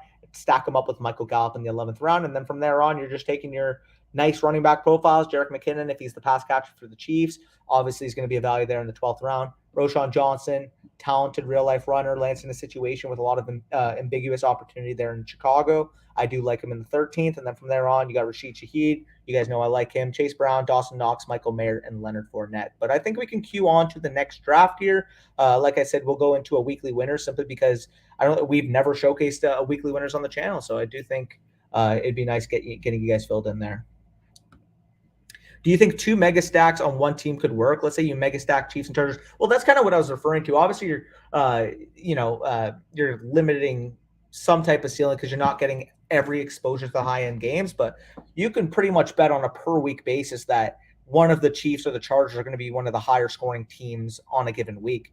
I would say that if you're going to mega stack a team, of course, it has to be an offense that you project to be very good. Hence, Chiefs, Chargers, Bills, Cowboys, Jaguars, Eagles, teams like that. But yeah, it is fascinating to see what goes on here. I do see though that we do have the 4th pick, so kind of adds the strategy point here because obviously Jefferson, Chase are going to be the top 2. At the 4th pick, now you're looking at, do you want to go with a guy like Kelsey because he projects favorably in that Chiefs offense? You want to go with a guy like Tyreek Hill in Miami. Tyreek Hill at 5'9", I think is an extremely good value there. But yeah, it's fascinating, really. I mean, even a Stephon Diggs at that point, projecting for the ceiling weeks with the Bills. The only problem with taking Stephon, I would say, is that I'm assuming Josh Allen probably has 2nd round ADP. So it would be extremely tough to get the Bills stack there. But, I if it comes down to it and I have to take Stephon, I don't think that's a terrible pick. But see if anybody from the chat is in. Cheeky Hobson, I do recognize from the Discord. I'm assuming he's probably in the stream, so shout out there. Then we got the real LaDainian Tomlinson in the draft. All jokes aside, imagine it actually was. But we got Rough Buffer taking Kelsey 101. So you do see the first curveball thrown here. Kelsey, obviously, like we're kind of mentioning in a weekly format, you're getting access to the Chiefs offense. You're getting the number 1 weapon there. I wouldn't go as far as taking him over, those elite dominant wide receiver ones like Chase and Jefferson, but someone were to argue him at the 103. I think that's probably the earliest I can see him. Kelsey, Mahomes, Keenan, Allen, Williams type start. Yeah, that would be pretty fun. That would be fun. Great value on McKinnon in the round 12. Yep, appreciate that. Kelsey passed CMC on this format in ADP. CMC was ahead of him yesterday. Yeah, I don't think that's terrible. By the way, unfortunately to me, I couldn't have had the 3rd pick and couldn't have gotten Chase or Jefferson. It's tough. I'm going to take Tyreek Hill for the stackability plus the week winning ceiling. I mean, you're talking about Tyreek Hill. You're talking about a guy that can legitimately score you 35 points. I mean, in half PPR, probably closer to 30 in any single given week. So I do like Hill there at the 104. I think I'm doing a 3-team deal in a league. Team 1 sends Diggs in the 3rd, receives Kirk 24 first and 25 first mid to high. Team 2 sends Derrick Henry and 24 first, receives Diggs. Team 3 sends Kirk in a 25 first. What did Team 3 get? Probably Henry, right? Regardless, I want the side getting all the picks there. So although I love Diggs, I mean, if I can get Kirk and 2 first for him, absolutely give me Team 1 side there. Oh, no, Cowboys Jacks would be a fun stack. Yeah, no, it definitely could be as well. CD, Pollard, Ridley, ETN to start. Yep. Too bad you had pick 4, not 3. Yeah, that's extremely unfortunate there, because as much as I love Tyreek Hill, if you told me I could have got one of these guys, I would be theoretically doing backflips. Obviously, I can't physically do that in my own right, but just imagine the lad doing a nice little backflip right now. I have the 102 in my one quarterback rookie draft that starts tomorrow. Been sitting on this pick for months, debating Gibbs versus JSN. Gibbs is going pick 13, JSN 25 in FFPC startups. Hard for me to give up that value. Yeah, I think you got to go Gibbs at that point. As much as I love JSN, like you kind of said, in an FFPC league, you know your own market. You know that they like the running backs at that point, given the ADP. And not to mention, even in more sleeper, wide receiver heavy type of rooms, Gibbs usually goes ahead of JSN in most startups. Gibbs more so being an early to mid third round pick, JSN more so being a late third round pick. So I have adjusted given the market standings. Obviously, right when the draft happened, I think they were pretty much, neck and neck. I probably would have slightly preferred JSN, but given the market dynamic of Jahmyr Gibbs, given the fact that a lot of people are already projecting him as a top 3 overall running back in Dynasty, myself included, I think you kind of have to bite the bullet there in terms of just pure value. So. Yep. We do see, like I said, Kelsey go 101, Jefferson Chase at the 2 and 3 spots. Great picks there. Hill goes to me. Cheeky Hobson goes with Cooper Kupp. McCaffrey goes AJ Brown, Stephon Diggs, CeeDee Lamb, Austin Eckler, Bijan Robinson, Amon St. Brown paired with Garrett Wilson there on the turn. So pretty standard start, I would say. Are there any real head scratch? I would say maybe Devontae Adams falling. I mean, 202 is probably a fair valuation for him. Yeah, no, nothing out of the ordinary, I would say, thus far. I have offered 102 plus 24 first for 101, was turned down. He said he would consider a bigger offer. What else could I possibly give? Well, for starters, if he said he's considering a bigger offer, just kind of ask him, say, hey, listen, I felt this was a pretty fair offer. You said you want a bigger one. What would you be considering for me to add on my end, just so I can know exactly what the cost would be? I would say if you can kind of engage what he's kind of feeling with his own pick, because at the end of the day, him holding the 101, he's going to have the bargaining power here. So I would gauge what he kind of wants, see if that's in my price range, and then kind of come out a counter if I'm unwilling to do so. And if he's unwilling to do the counter at that point, and I'm unwilling to meet his price tag, then obviously I would just take Gibbs, because realistically, although I prefer Bijan to Gibbs, Gibbs is still my RB3 in terms of my dynasty ranking. So there's really, really good projection on both those players. But I'm about to be back on the clock here at the 2-9. Tyreek Hill, obviously my first round pick. You guys might not like me for this, but I mean, it depends what Cheeky Hobson does. He might be even in the chat right now, but yeah, okay. Saquon Barkley goes. Hear me out, guys, right? I think that these guys are the same tier in a typical best ball format with Tony Pollard and Jonathan Taylor. If I'm looking at that single week winning type of ceiling, I just got to go with the better offense. I got to go with Tony Pollard personally. Obviously, I think his ADP is going to be one that's fascinating come the end of the season. Obviously, going into the year, are they going to add a running back? Are they going to re-sign Zeke? Something like that. I understand the concerns there, but if they don't go into the season with another running back, and I typically don't think they will, I think they're fine with their core. Obviously, as a Cowboys fan, between whether Ronald Jones gets the job, I would doubt, but Malik Davis, Rico Dowdle, one of those guys would probably be the two that they're comfortable with. I think that's going to be their running back core. And if that's the case, I think Tony Pollard's more so an early to mid second round pick rather than a late second round pick. So I do like getting him here at the 2-9 personally. We are seeing some quarterbacks go. I probably got to take a nice upside one maybe at my next pick, simply because you want that weekly ceiling, obviously in a weekly format. Chubb ADP was very high on day one, was 13-3. Wow. That's too high for me, because realistically, what's the difference in projection in terms of overall workload between Pollard and Chubb? You slightly prefer Chubb because of the safety, because he's probably the best running back in the NFL and probably going to get more pass catching work, but it's a toss up. It's a coin flip in my opinion.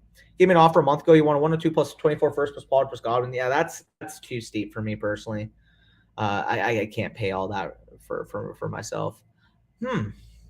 Now, I'm at the 303, so it's not like I can get T. Higgins coming back. Tricky.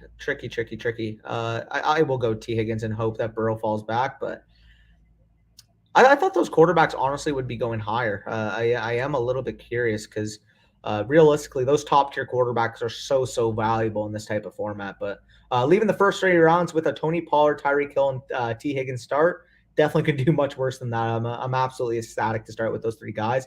Why didn't the guy who got Chase go with took Jonathan? Oh, Jonathan Taylor. Jonathan Taylor fell to the 3-3. That is interesting there. So he ends up going JT over to Higgins. We do see ETN. As much as I love him, he goes here for stackability with Ridley at that 2-3 turn. A lot more creative type of builds in this format that I'm seeing thus far, just in the first draft alone. Tyreek is a great pick in this format because he has 6 40-plus point weeks in full PPR in his career. Yeah, he is the definition of quote-unquote boom bust. And in this type of format, you really do not care about his bust ability, if you will. So, yeah, that's a weird way to phrase it. But you don't really care about his bust weeks if he's giving you that type of ceiling, like you kind of said. Never mind the phrasing. Team 1 is nuts. Yeah, that's a weird build there. JT at 303 is insanity. Yeah, like, I consider him where I took Pollard. So him falling past Devontae, Lamar, Ridley, as much as I like Ridley, ETN, like I personally can't do that. Why Pollard over JT? In the weekly format, well, personally, in a season-long best ball, I view them as the same tier. I actually put my rankings out, both being in that early to mid-second type of area for me personally. In a weekly format where it basically gives you the money, 20K to first, every single week from weeks 1 to 17, I want the exposure to the high-end offense. And as much as I love JT, the pure runner, I think Pollard he's not JT level in terms of being a pure runner, but he is one of the top 5 to 8 running backs in terms of pure efficiency on the ground. Not to mention you're getting potential added receiving work, getting potential added goal line work in Dallas, and not to mention the Dallas offense, we can easily project to be a top 5 to 8 offense, possibly even higher. Whereas with the Colts, sorry, Brock, you might want to cover your ears, but it's gonna be ugly at times. Pollard, much better offense. Yeah, pretty much summed up there. I prefer Pollard over JT. If Dallas does not sign another running back, Pollard to the moon as long as he stays healthy. I fully agree with you, Henry. I personally think, I was looking at his contextualized game logs.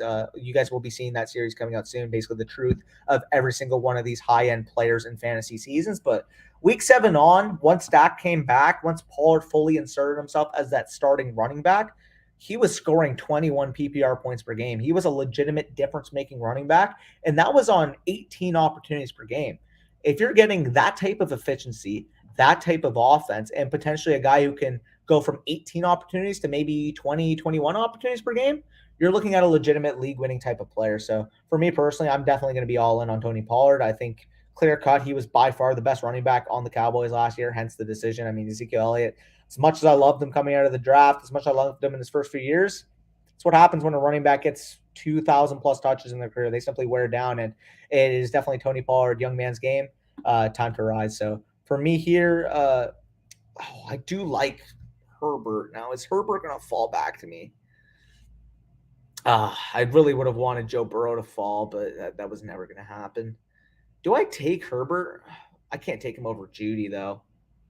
Oh, man, we're in a tricky spot here. What pick do we have after this? Yeah, I gotta go Judy. Oh, man, I really wanted to take Herbert, though. I hope he does not go. I hope he doesn't go in front of me. Colts offense sucks. I know. Sorry about that, Brock. We're going 7-10. Yeah, I think that's a fair record for you guys. It's crazy to look back. I drafted Pollard in round 7 of my IDP rookie draft in one league, and in round 4 of a yeah, that is crazy. The value that you got on Tony Pollard there, pretty crazy. Drake London does go off the board next. Brandon Ayuk goes. Hopefully, we just see straight wide receivers. Bo Bolts does have a pick there. He has a quarterback, so we really just have to fade J Mafia here. We really just have to fade him here for Herbert. Does he have a Chargers receiver? He doesn't. So hopefully I can get this done. Hopefully I can get Herbert here and then maybe pair him with a guy like Quentin Johnson afterwards. If I'm able to get that type of pair. Oh, God damn it, man. Are we for real? Oh, man. Fuck. Oh, I'm baffled now. I think I got to go with Joe Mixon just because of the ADP complexion. He's 46 overall, getting him a half round at ADP. And not to mention in a weekly format, I don't have to worry about his season-long longevity if he has that spike week potential in the Cincy offense. So similar case to that of Tony Pollard. I think Tony Pollard's a better talent at this point with more receiving upside, but Joe Mixon's going to be a workhorse in a top 5 offense. So I don't think that's bad value there.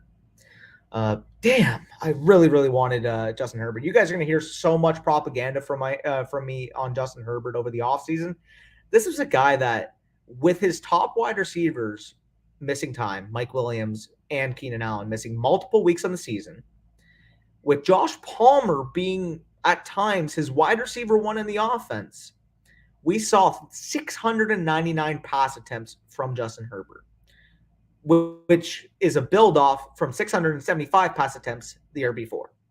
If we know we're getting that type of volume, possibly 700 plus passing attempts from one of the 5 best talents at the position in the NFL, who added a first-round wide receiver, who added a much better improvement in terms of his offense coordinator. As much as I hate on and harp on Kellen Moore not being able to adapt to top defenses, he does have a good scheme. He's one of the reasons why Dallas was still one of the better offenses in the league over the last few years. Like, I'm going to give him his credit. He is a very, very good schematic coach and can set up for the majority of teams. Now, if he runs into, a team like San Francisco with defense like that, then sure. But I mean, you got 17 weeks on the year. You got Justin Herbert. You got that much passing volume. You got Quentin Johnson coming in. I would not be shocked if this was a 45 passing touchdown type of quarterback. Breakout year. He fully entrenches himself in that tier with Allen, with Burrow, because I feel like people don't realize how good Justin Herbert is. Like, you'll have a subsection of people who are like, oh, he's like quarterback 8 in the NFL. And I'm like, dog, he's closer to quarterback 2 than he is to quarterback 6, if we're being real, to be honest. That's how much that's how high I am on Justin Herbert, the talent. And in fantasy, you're going to see definite positive touchdown regression from passing touchdowns. Obviously, 25 passing touchdowns on 699 pass attempts simply isn't going to happen from one of the best players in the NFL, period. But out of the wide receiver, that's exactly what they needed too. They needed an explosive, higher A-dot wide receiver. Yeah, and they got it there with Quentin Johnson. So definitely think that was a great fit for their offense.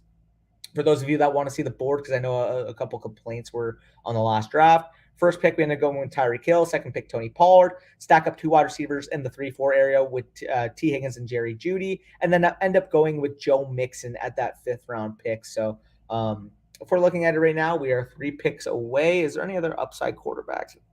Not really at this point. I think you got to wait at this point. It's probably going to be a 3 quarterback build. What are we looking at here? I do think Tua has to be a quarterback for me on this team, given the fact that I have Tyreek. But what other Miami players have we got? Von A-Chain, Raheem Mostert. I mean, that's not really anything else, to be honest. So I'll get one of those guys probably. And then in terms of Denver, I mean, I guess Russ can be one of my quarterbacks too. That's not terrible.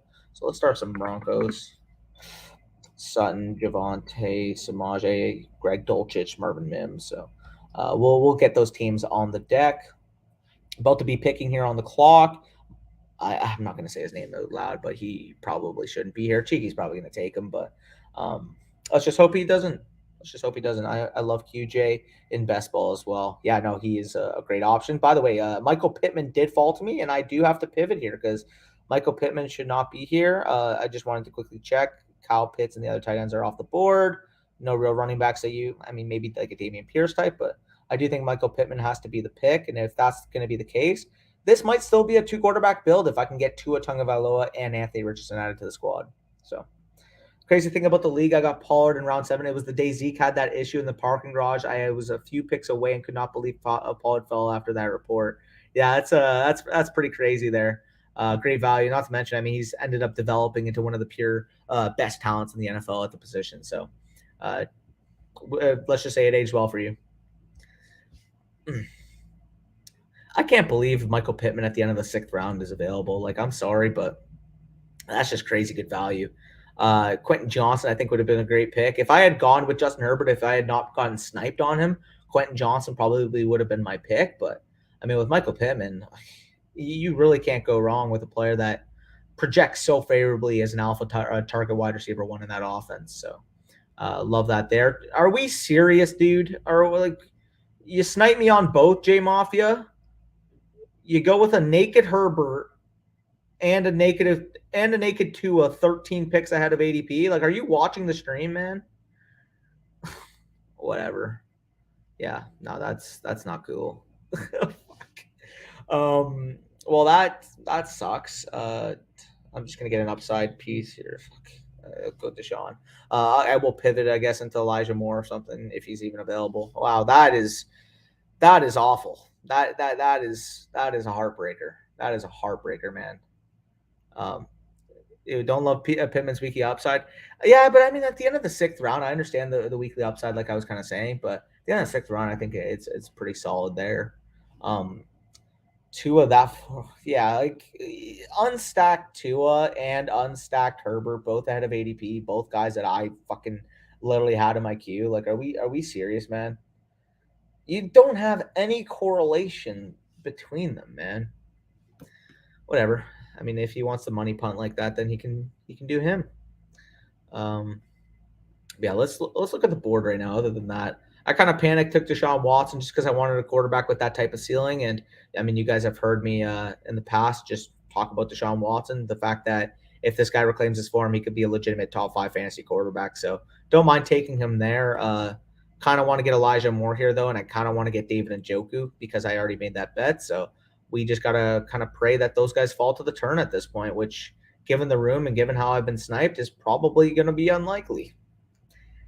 Bruce Brown, 2 years, 40. Did they actually sign him? Yeah. 20? Oh my God, take him at that point. Wow, who the Lakers did? What cost? 1 year deal, $4 million. Oh, they got him at the BAE. Not bad. Not bad. I don't mind him at the biannual exception. Yeah, no, he is trolling me right now, Brock. But damn, so that are they in on Brook then? I don't know. They must be in on Brook then, if that's the case. DeAndre Jordan's back. What the heck? Wait, Kuzma. Oh my God, dude, 28 million a year. Jesus.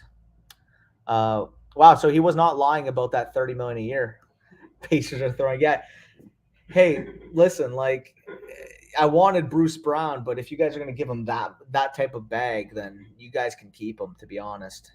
I just got sniped again. Wow. I got sniped on Elijah Moore. I can't have any nice things in this draft room, apparently. Oh my God.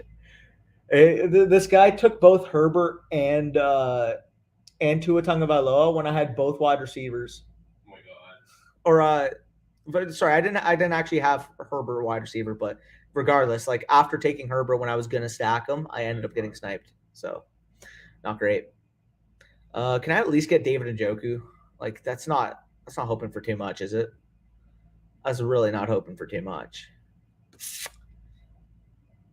Do I do Zay Flowers and get the divisional correlate? No, I prefer Bateman to Flowers. Probably go Bateman. Nah, J Mafia picks after me. I do not trust this motherfucker.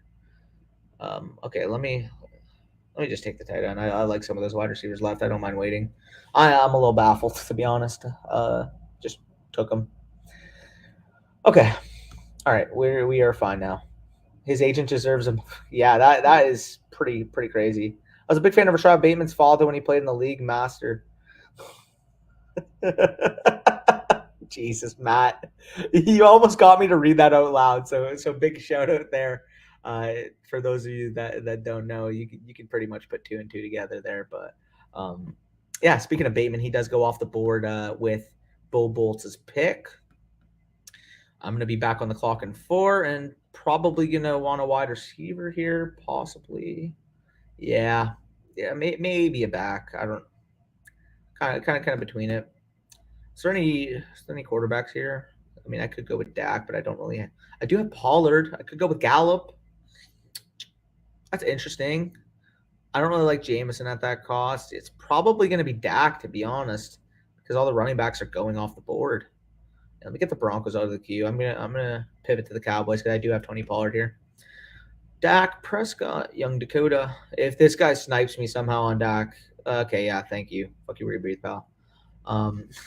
Yeah, we do get Dak Prescott there. We get the correlation, obviously, to Tony Pollard there. We get Deshaun Watson paired with David Njoku, and then you add maybe one tertiary weapon, whether it's, I don't know, Cedric Tillman / DPJ later on in the draft here, or, of course, the Michael Gallup is going to be the main target for me for Dak. So, overall, not the biggest fan of the team because I got sniped on some of my quarterbacks, but I do think it's a solid team as a whole, personally.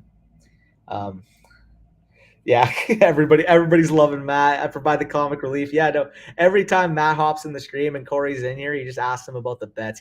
I mean, Corey does love his bets. Goddamn, I just shoved Pizza Hut in my face, and I still want to get Bar Bill now. You're making me tempted, man. It's It's almost 6:30 right now. Wow, I've been live for almost an hour and a half. If you haven't already, by the way, 22 people left in here. An hour and 20 minutes thus far. If you haven't already, leave a like on the stream. But overall, this should probably be going until 6:45, 7, if I were to guess, depending on how fast this traffic goes. So for those of you that are curious, yep. But did Brook didn't sign yet, did he? No. Did Fred officially sign with the Rockets? Not yet. Okay. Jimmy Graham signed with the Blazers. Damn. Okay. Fair enough. Wait, he re-signed. Damn. Yeah, 5 years. Fair enough. Okay. So I'll give you guys a look at the board. Obviously, we took Dakota Prescott. One pick after Cheeky does go with Daniel Jones there. Do you see Odell Beckham, James Cook, Dalton Kincaid, Jameson Williams, and Tyler Boyd? Another interesting question I want to pose to you guys is obviously we do see all three of the Baltimore wide receivers go off the board within 10 picks of each other. So comment down below, out of those guys, which of those wide receivers you would take on the Ravens. For me personally, I think Bateman was the best prospect, as much as I like Zay Flowers. And I do think Bateman entering year 3 is a better bet for me than Zay Flowers going into year 1. Odell Beckham, obviously a lot of upside there, but for a guy who hasn't played in 2 years since the Super Bowl against the against the Bengals, I can't take him with that group personally. I would much rather bet on the young options. You guys do any auction drafts? Might as well ask football stuff. I haven't done any auction draft. I know of a few people, of my friends personally, that have, and they do enjoy the format. I just haven't personally gotten into it, but soon enough, I might test the waters personally.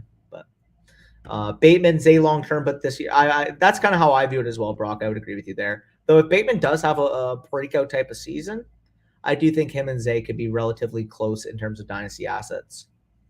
I'm about to be back on the clock here. If we're looking at offensive situation upside, do I go with the Devon A-Chain? Okay, never mind. Cheeky Hobson just said fuck you to that idea. I think Elijah Mitchell's got to be the play. It's a little early, though. 124.5 ADP to 117. I'm taking him. I think I prefer Elijah Mitchell straight up to A.J. Dillon. In this format, because you want upside, you know what? Give me Elijah Mitchell, man. Give me Elijah Mitchell. I'm gonna be overweight on Elijah Mitchell pretty easily. What wide receivers are we looking at? Maybe go Gallup. Gotta make sure I get Gallup. If this J Mafia guy, oh my God, he's the bane of my existence. He is the bane of my existence. He is the kryptonite to my Superman. Not fun. Okay, so we go Gallup here. Obviously, Nico Collins would be decent, but he's not going to fall. Yeah, so we got some options later on. Okay. Let's just hope Michael Gallup can make it to me. Come on, J Mafia. You need a tight end. Yeah, take your tight end there. Take your tight end. Let's go. Take your tight end. Zay is only a year younger than Bateman. I'll take Bateman long term. Dude was a tactician, route running. Yeah, no, I do agree with you. I do say, though, I do think Zay was a good prospect in his own right. And obviously, Bateman has dealt with his injuries, has dealt with his inconsistencies. But like you kind of said, there's a ceiling there where he could possibly just show that he is prospect Bateman that everybody wanted to bet on. And he ends up being a guy who's a 5th round pick, 4th round pick in Dynasty startups next year. I could see that being the case. We're 14 picks away. Let's just try to get the queue in order. So Nico Collins, obviously, if he falls, would be nice, but realistically too, I gotta mention, because this is favorable to top offenses, I don't really know if I'm there. Kendrick Miller's pretty interesting. I'm gonna start him in the queue. Tank Bigsby is a very, very interesting pick there. Obviously not relying upon that week to week stability, if you will. What wide receiver? So Mooney, I think I got to go at least one wide receiver the next turn, possibly a tight end. I don't hate Schultz there. I think this sounds gross, but could go Collins and Schultz if it falls. But with that being said, it's probably not even going to fall, so I'm probably getting my hopes up for nothing. Flower size would be unprecedented success. I mean, I disagree. I kind of compare it to a situation for me personally with a guy like Elijah Moore, who I really like. Good separators, good with the ball in their hands, probably more favorable slot wide receivers. Obviously, you prefer your wide receivers to be a little bit bigger, but if they're good at football and they can command targets, I don't really have unless they're like a 5'7" Rondale Moore type. I don't really have a preference for if they're 5'9", 5'10" versus if they're 5'11". I mean, I would disagree. He's been volatile, but he definitely has stretches of being a successful NFL player. Obviously, you know, whether we make excuses or not for this past season, and his rookie season in particular, he showed he can be a legitimate stud wide receiver in the NFL. Not to mention moving over to Cleveland, clear opportunity to be the second target on offense. I'm willing to buy in on that. Obviously, again, like you kind of said, he hasn't really shown it on a consistent level, but I'm willing to make that bet because I love the prospect. I love the high end ceiling that I was able to see for him so far in his career. Rocco Flocka was up. Maybe we use an MLE on Eric Gordon, maybe. No, maybe split it. Maybe split it. That's probably what it is. Probably not going to use the whole 12. If they use the whole 12 on Eric Gordon, I may as well just turn off the offseason. That's awful. No, but if they gave him like 6 and they gave like Dennis the other 6, like I can see them doing something like that. Torian Prince coming in, though, is a big get. I do like that. Nico Collins does go. Damn it, that's a good pick. I'm starting to get in on Nico Collins. What is wrong with me? I think I gotta go with Schultz with this next pick. Huh. Schultz and Miller, maybe? Schultz and Bigsby? I don't know. We'll take a look in a second. Right, Zach Wilson is the Demarcus Russell of David Gars. Yeah, Zach Wilson, as much as I want to believe in the player, obviously the prospect that we saw, God, that guy ended up being probably one of the biggest busts in NFL history if we're keeping a stack. I think that there's a chance that 5 years from now we're looking at him as one of the worst 5 picks of all time.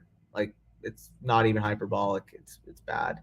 I will go with Dalton Schultz, though. Like I said, I'm not the hugest fan of him here, but I mean, he's shown an opportunity to potentially be the number 1 target on that offense, a team that's going to have a lot of pass game script type of situations, given how bad they should project to be. And I mean, he's shown the ability to catch a couple touchdowns, not to mention, although he's a rookie quarterback, I think CJ Stroud from a pro-ready, pocket standpoint, deliverable type of standpoint, distributor type of standpoint, can definitely give Dalton Schultz some upside in this type of format. So not the biggest fan, like I said. I probably could have gone with a better option, but kind of hamstrung there because I do want to kind of end off my tight end build at 2. And after that, it was kind of going to get a little bit ugly. So there's that. I definitely need some running backs at this point. I think Tyler Algier is a great pick in this format. Jerome Ford I can get to potentially spell Deshaun Watson. Obviously, the correlation there. But I actually am about to pick back on the clock, and Kendre Miller, welcome down. I think the ceiling there any given week is going to be nice. He's not a face planner, but he's very close. I mean, the only reason he isn't is because he's a darling in the Dynasty community. Yeah, no, I definitely agree there. What is a face planner? Someone kept off the field with injuries. A face planner basically is a player that loses X amount of Dynasty ADP after the rookie seasons. I believe it's about 2 rounds of Dynasty ADP. And typically when that happens, the hit rates of those players ending up materializing into values is typically low. So a guy like Terrace Marshall, for example, was extremely valued, had a bad rookie season, fell over 2 rounds in ADP. Now he's basically irrelevant. So that's what we mean when we throw the term face planner in the chat. I mean, players with better production through 2 years have been considered face planners. Yeah, that is fair. Hello, Lazar. What's up, Notorious? What's up? Nice seeing you in the chat, brother. It's players that don't produce in the first. Yeah, no. So you pretty much covered there, Brock. And just are too hard to predict year to year to disregard what Bateman has done when healthy. I'd agree with you there, Matt. Gotcha. Yeah, I mean, he is that, but if he stays healthy, obviously he'll outperform ADP. I'd agree with that. Yeah, he was in his rookie season when he got drafted. He was a 2nd-round pick. Went to a situation he could potentially get a role right away. People loved him. Like, he was an early 2nd-round pick in most of these rookie drafts. So he was an early 2nd-round pick. The year after, he wasn't even valued as like a 3rd-round type of selection. So that kind of goes to show you what it can do for you sometimes when you just don't show any signs of being a good player right away. But we're almost back on the clock. Well, not really, 9 picks away. I'll show you guys the board, but do grab Kendre Miller there about a half round deep into the 13th round. Yeah, kind of liking the team so far. Obviously, it could be better if I didn't get sniped by that one guy so many times, but I mean, it is what it is.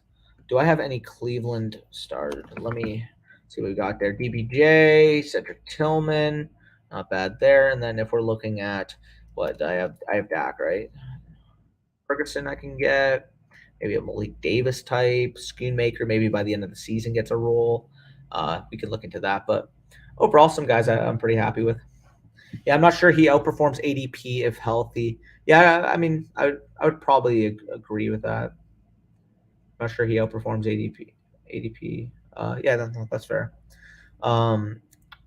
We are almost back on the clock, 5 picks away.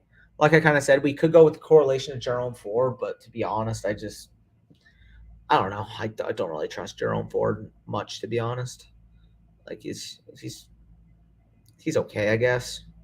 Shark, DPJ. I probably got to go with DPJ, don't I?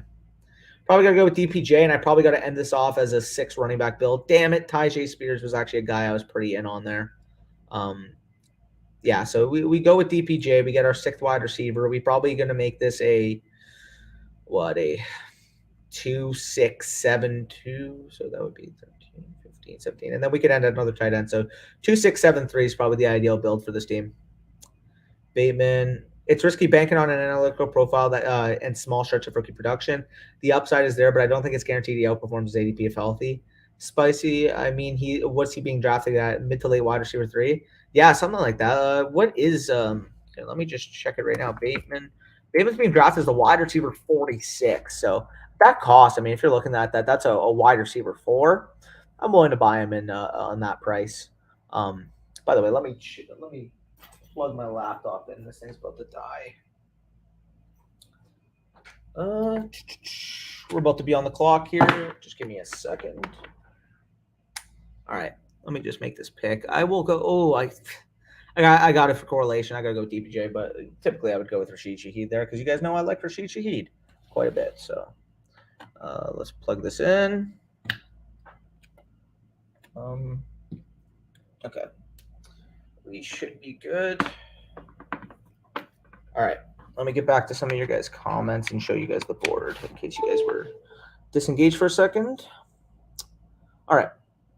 Yeah, I mean, if he's healthy, he probably outperform. Yeah, no, we already read that. Terrace Marshall was the 10th wide receiver off the board in 2021. I don't think he was that hyped.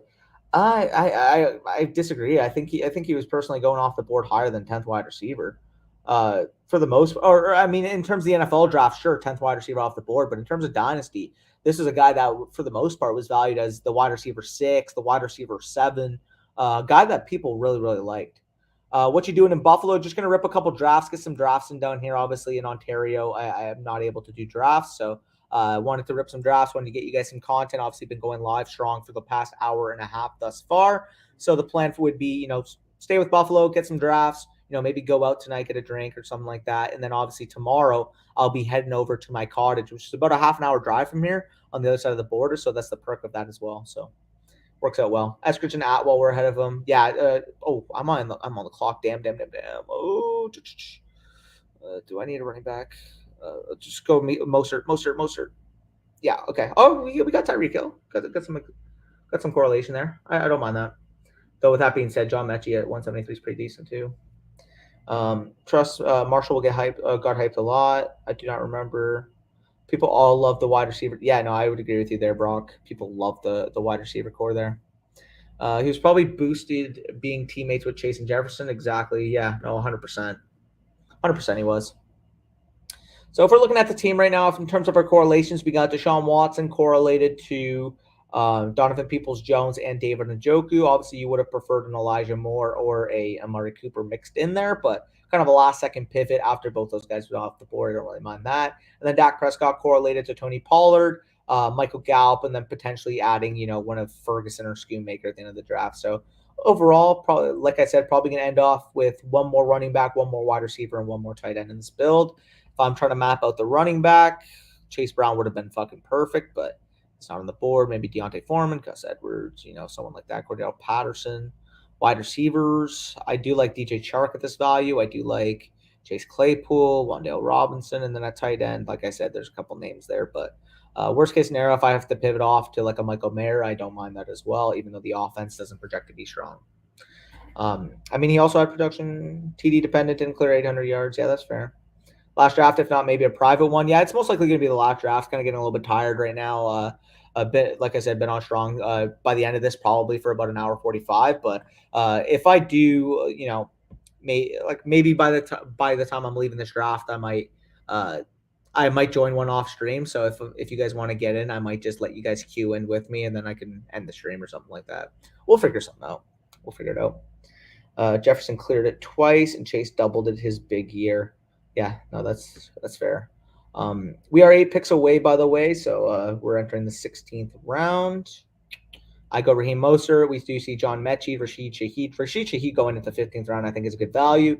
Dawson Knox, Jalen Hyatt there. Isaiah Hodgins, another solid value there. Chase Brown, a guy that I'm going to love in this range. Purdy, Love, and Sam Howell all go off the board, the quote-unquote wild cards of the 2023 season, if you will. But if I'm looking on the board here, wow, Kyler Murray also, man. Like, if I knew God, bro. Do I have to take Kyler, man? He should not be available.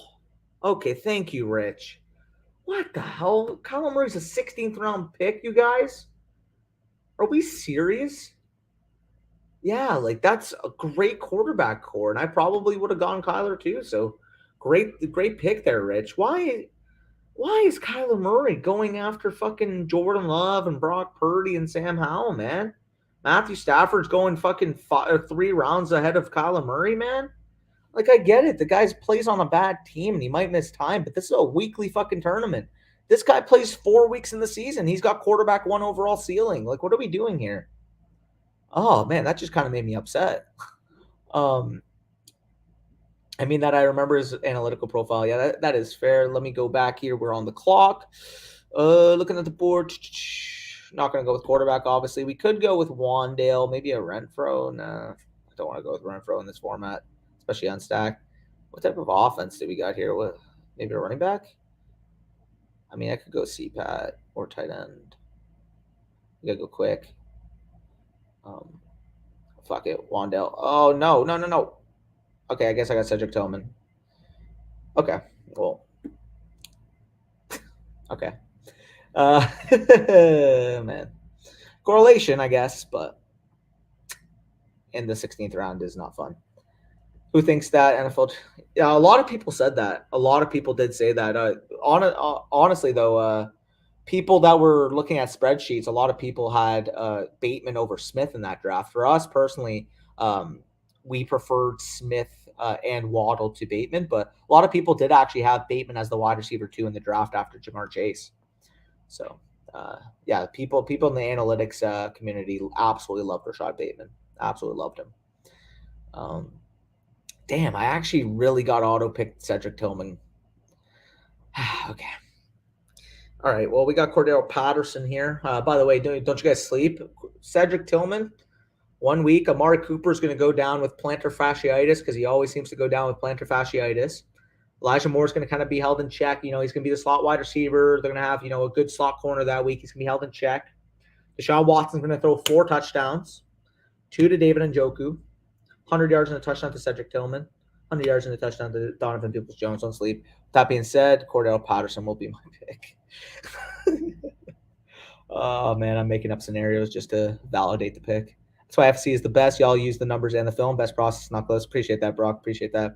I mean, to me, it's kind of silly why people have to pigeonhole themselves one way or another. Because, again, I grew up playing football. I've been playing football since I was fucking 10 years old. I've been watching film. I've been watching the game. Like, I've been watching football since quite literally I was like 7. So for me personally, I'll always love enjoying watching the game and getting my own personal insight on guys. But I mean, I'm biased sometimes. So having the numbers to be able to back up what I'm actually seeing with my own eyes is obviously going to be a great tool. So for me personally, I don't know why people have to, like I said, focus one way or another. Why can't we just use the best of both worlds and get as many resources as possible to make informed decisions? I mean, if you swap Bateman and Smitty's landing spot, are you certain Bateman doesn't have success in Philly? I mean, he definitely could, but I think Smith at this point has kind of proven himself that he can be an absolute stud personally. Like, it's tough. I think Bateman can be that guy. He can be an 1,100-yard guy, but the fact that we've already seen it from Smith, it's kind of hindsight bias at this point. I mean, is there a big difference between Lamar and Hurts? Absolutely not. From a talent standpoint, yes. The scheme, yeah, that's fair. But I do think with Todd Monken coming in, more pass utilization. Obviously, Steichen on his way out, you do expect him to run a similar system. But in terms of pure, terminology, there is going to be a little bit of a learning curve there, going from obviously Steichen to, I believe, who's their? Is it Brian Johnson? No. Eagles new OC. Eagles OC. He was their what's it called? His name Brian Johnson. Yeah, okay, that's what I thought it was. Greg Roman has now been fired twice because of his offensive predictability. Yeah, dude, he loves to smash mouth run the football, man. That is the Greg Roman staple. It's so funny, by the way, when Lamar won MVP in that Greg Roman year, people are like, oh, is Greg Roman making Lamar Jackson? Is Greg Roman going to be the next head coaching candidate? And it's just remarkable how years later people are like, no, maybe it was just the MVP caliber quarterback, to be honest. So pretty funny. But we are about to near in on our last pick. Again, if you guys haven't already done so, make sure you leave a like on the screen. On the stream, I'm slurring my words at this point because we're about almost 2 hours in. But yeah, I'm probably going to go with Jake Ferguson or Luke Schoonmaker here to get some correlation with Dak Prescott. Obviously, a guy that has been able to feed and show success to his tight ends in the past. So getting a guy like Ferguson, again, on a week-to-week basis, I think he can give you pretty high ceiling in that offense. So scheme difference, but Smitty has the target competition with AJ Brown as well. Both have good situations. Yeah, that's definitely fair, Brock. I do think there's pros and cons to each situation there. So what we're going to do is I'm going to make this last pick and then probably enter one offline. So if you guys want to get into that, feel free to do so. But I just can't stream another one, to be honest. I'm running out of gas. Eagles power pass heavy is not particularly close. Passed 460 times last year. Yeah, no, they definitely increased their pass heaviness, if you will. But we're gonna go with Jake Ferguson here, and then because we did the weekly winners there, I will probably queue up on my own. Is it Chihuahua but Superflex? Is that what it is? Yeah, we'll do the Chihuahua but Superflex. So if you guys wanna enter that, feel free to do so, and I'll probably sign off on the season. So. Or on the stream. Actually, you know what? Let me change it. They're waiting for 11. Let me get into a draft that's going to fill sooner. Let's just do a BBM. Best Ball Mania. You guys can quickly exit the other one, by the way. There's 11 people. So if you guys join, waiting for 7 people in this Best Ball Mania. As soon as this fills up, I will sign off the stream. And hopefully you guys enjoyed. I'll get through these last couple comments. We're as close to season as 60 passes away from that. Good discussion, Brock. Carry me through a break at work. Yes, sir. Yes, sir. Yeah, if this doesn't fill up probably within the next minute or so, I'll probably just sign off. And I mean, if you guys want to get in, you can do so regardless. So, yeah, leave some comments for like the next minute. And until then, you'll get me on here. So, any other breaking news, by the way, in terms of the NBA? Kyrie back to the Mavericks. Kyrie re-signed? Yeah, 3 years. 3 years. How much? Per year, 42 per year. That's a pretty solid deal, man. Jeremy Grant got 32 per year. Who did? Jeremy Grant. 32. 5-year deal. Oh man, Portland is fucking all over the place. Thanks, Daniel. Video was much needed. Appreciate that, Smooth. Appreciate that.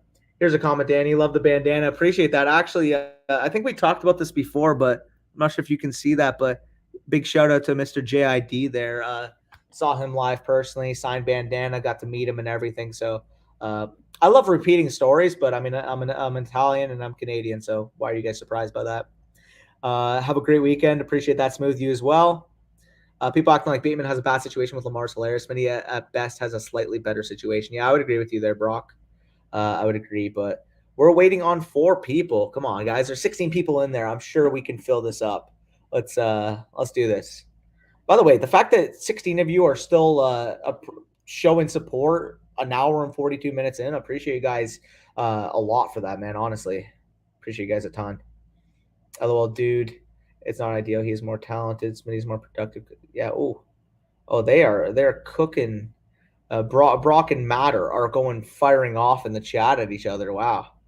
I like it though. I mean, yeah, if you guys have seen the streams, you guys know me and Corey disagree about Trey Lance and Brock Purdy all the time. So that tangent alone is worth an argument in itself. But either way, this draft is queued up. Appreciate you guys for supporting. And with that being said, peace out. Enjoy your Friday and enjoy the long weekend if you guys are doing so. But with that being said, again, take care. Oh.